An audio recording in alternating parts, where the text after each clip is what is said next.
কেউ যখন প্রশ্ন করে যে আচ্ছা আমাদেরকে আল্লাহ সৃষ্টি করেছেন, তাহলে আল্লাহকে কে সৃষ্টি করেছেন নাউজুবিল্লাহ, এরকম প্রশ্ন অনেকে করেন। এই প্রশ্নটার অন্তঃসার শূন্য এবং গোড়ায় গলত। কারণ আপনি নিজে সৃষ্টি, আপনি জানেন যে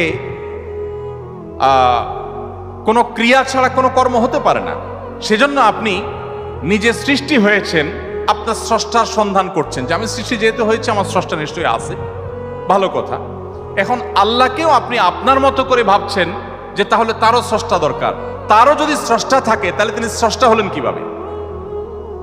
আল্লাহর যদি আবার স্রষ্টা বিবেচনা করা যায়, চিন্তা করা যায়, কল্পনা করা যায়, তাহলে তিনি স্রষ্টা হলেন কোত্থেকে? তাহলে তিনিও তো আমার মতো সৃষ্টি হয়ে গেলেন যে তারও আরেকজন যদি স্রষ্টা থাকে।